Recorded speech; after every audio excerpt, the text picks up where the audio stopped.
मीरब ने कुछ अर्सा पहले एक होटल स्टार्ट किया था। मीरब और इसकी वालिदा यहाँ पे ड्यूटी दिया करती थी। वाजिद और असदुल्ला ने मिलकर होटल का सारा सामान सेल कर दिया। मामा ने एप्लीकेशंस बहुत दी हैं, मामा दिन रात भागे हैं, लेकिन पुलिस वालों ने भी नहीं सुनी और कोर्ट भी गई हैं, अदालत भी गई, किसी ने कुछ नहीं सुना हमारा। 7 बार ये एप्लीकेशन लिखी जाती है। ये पेपर आप लहराते हुए देख सकते होंगे। पुलिस एहलकार शायद नशे में था तो उसने हमारी टीम के साथ बदतमीजी भी की और कहा कि तू कौन होना है साढ़े को सवाल करने वाला। अस्सलामुअलैकुम, आप टीवी से मैं हूं फैसल खान सूरी। फैसल टाउन में मौजूद हूं, मेरे साथ मीरब मौजूद है। मीरब ने कुछ अर्सा पहले एक होटल स्टार्ट किया था। एक शख्स जिसका नाम असदुल्ला खान था उससे होटल का सामान खरीदा था। सामान खरीदने के बाद असदुल्ला के साथ कोई ताल्लुक नहीं था। फिर इन्होंने जब होटल स्टार्ट किया, होटल रनिंग में आया तो इन्होंने एक लड़के को काम के लिए होटल में रखा जिसका नाम वाजिद था। वाजिद कुछ अरसे से यहाँ पर काम कर रहा था।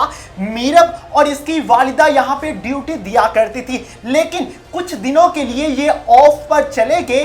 वाजिद और असदुल्ला ने मिलकर होटल का सारा सामान सेल कर दिया। ये तकरीबन 7 से 8 एप्लीकेशंस मेरे हाथ में हैं जो फैसल टाउन थाने में दी गई हैं और एसपी साहब के पास भी इनकी वालिदा पहुंची, लेकिन उन्होंने स्टैंप लगाने के बाद कोई एक्शन नहीं लिया। ना ही पुलिस को ये इंफॉर्मेशन है कि क्या मामला हुआ है। मीरब से जानेंगे कि क्या मुकम्मल मामला है। मीरब, मुझे ये बताइएगा कि सामान किससे लिया था, कब लिया था और होटल के मामला कैसे चल रहे थे?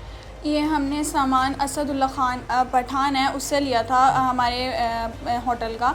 तो जो वाजिद था उसे हमने सिर्फ एक लेबर के तौर पे रखा था। तो मेरी मामी की ना सिजेरियन हुआ था 2 दफ़ा, उनके घर बेटा पैदा हुआ था। अच्छा। तो वो आईसीयू में चली गई। तो मेरी मामा मेरी मामी के पास रही थी और मैं घर मतलब कि अपने बहन भाइयों के पास, अपनी नानों के पास रही।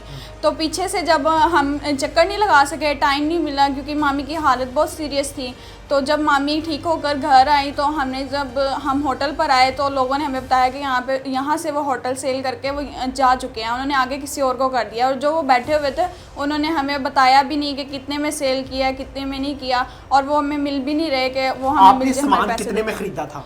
हमने ये सामान तकरीबन 3 लाख में खरीदा था। अच्छा जी। और आगे पहले खरीदा था? हमने 2-3 माह पहले खरीदा था। अच्छा, सामान इसी लोकेशन पे था सामान पड़ा हुआ? इसी लोकेशन पे हमारा सामान पड़ा हुआ था।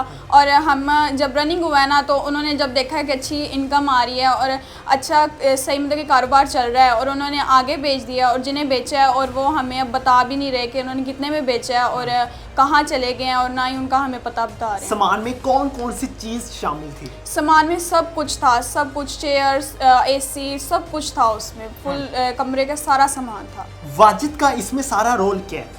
वाजिद हमने सिर्फ एक लेबर के तौर पे मतलब कि किसी को खाना देने चला गया या किसी को बाहर खाना पकड़ा दिया या ऑर्डर ले लिया, और फूड पांडा की मशीन जो होती है हमने वो लगवाई थी, वो चला रहा था।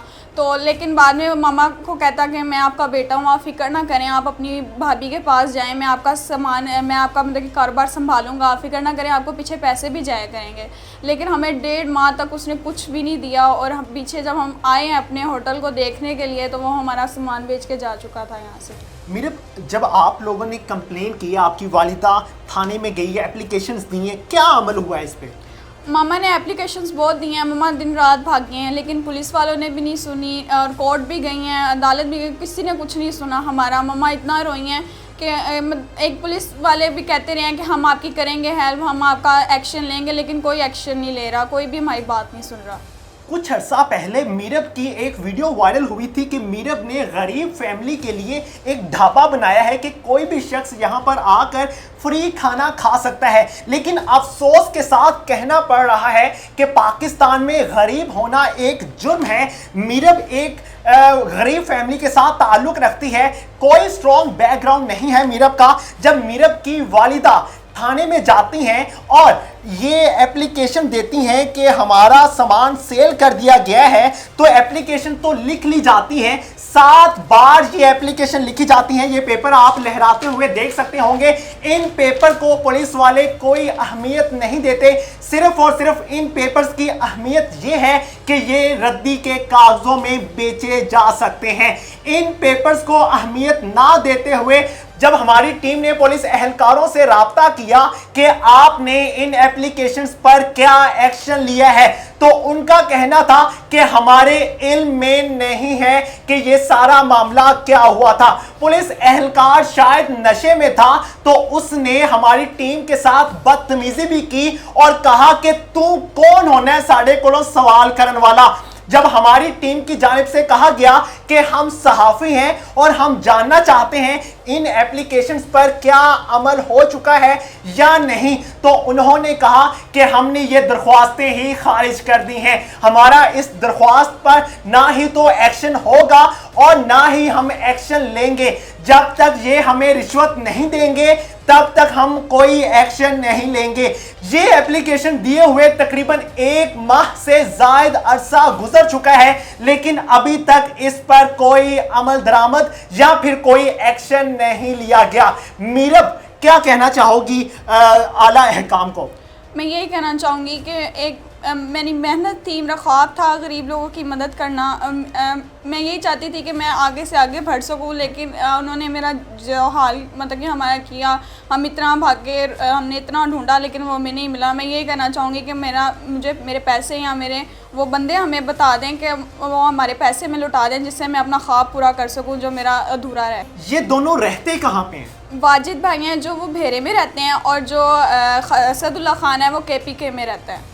बिल्कुल जी, मैं भी आला हकाम से यही अपील करूंगा कि फिल फॉर एक्शन लिया जाए। अगर आप एक्शन नहीं ले सकते तो फिर इस कौम से माजरत कर लें और अपनी ड्यूटियों से वो इस्तीफा दे दें, ताकि हम आप पर एतमाद ना करें। इसी के साथ मुझे दीजिए इजाजत। अल्लाह ने के बाद।